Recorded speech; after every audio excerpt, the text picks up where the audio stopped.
RTL. Les fabuleuses destinées. Fabuleuse destinée. Jean-Alphonse Richard. 1958, à l'affiche des cinémas parisiens, Mitraillette Kelly, La forêt interdite et puis ce polar bien français, En légitime défense. C'est qu'il est Pierron. À quoi que ça servirait qu'il se barre s'il laissait son adresse à tout le monde? Très juste. On s'en va? Eh oui, on perd son temps avec ces îles. Il est peut-être comme les tirelires. Faut peut-être le secouer pour que ça sorte. Ces dialogues taillés au couteau dans une boîte de Pigalle sortent de l'imagination galopante d'un certain Frédéric Dard. Il a 37 ans. Dans les semaines qui viennent, sa signature va connaître une fabuleuse destinée. Brusquement, il y a eu cette espèce de mine, employant le mot, de mine qui s'est ouverte devant moi. Et j'ai continué de l'exploiter parce que ce serait de la folie de ne pas le faire quand on a la chance d'en découvrir une dans son jardin, non? La mine s'appelle bien sûr San Antonio, flamboyant commissaire flanqué d'un adjoint pas très raffiné. Qu'est-ce que c'est que l'antithèse d'un héros, sinon un gros dégueulasse qui parle mal, un goinfre, un butor.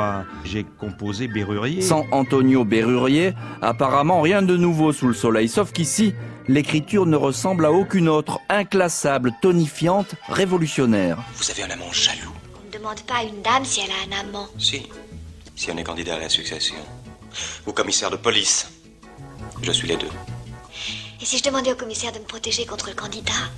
Je les connais bien tous les deux, vous n'arriverez jamais à les dresser l'un contre l'autre. San Antonio, c'est une langue en relief, s'écrit Jean Cocteau. C'est le François Rabelais du XXe siècle. J'ai eu envie d'écrire un caractère d'affiche, ou plutôt de graffiti. J'ai eu envie d'écrire au goudron, de leur hurler tout ce qui me passait par la tête, mes indignations, mes tendresses, mes misères d'homme, de tout faire passer. Et ça passe. San Antonio, Frédéric Dard, on les confond parfois. Frédéric Dard est un inquiet, enfin c'est ma face d'ombre. San Antonio, c'est la face ensoleillée. Ont déjà vendu 100 millions de livres en cette année 1969. Du brut pour les brutes, Ménage tes méninges, Concerto pour Porte-Jartel, 5 parutions par an, auxquelles il faut ajouter, pour l'infatigable écrivain, des scénarios pour le cinéma, le théâtre et même un livret d'opérette.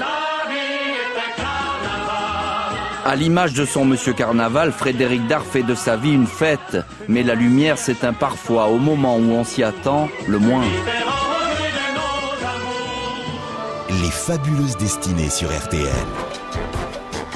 Frédéric Dard vit désormais en Suisse et son nom figure dans le Larousse, riche, célèbre, fêté par le public. J'ai fait ma petite carrière, j'ai pensé qu'à bosser, à noircir du papier. Je me goinfre d'écriture et puis il en résulte ce qu'il doit. Car derrière cette gauloiserie littéraire que snobe l'Académie, il y a eu parfois des doutes, des idées noires en 1965. Tout homme dans sa vie, je suppose, a des moments de dépression, des moments où il en a un peu marre. Certains ont plus marre que d'autres.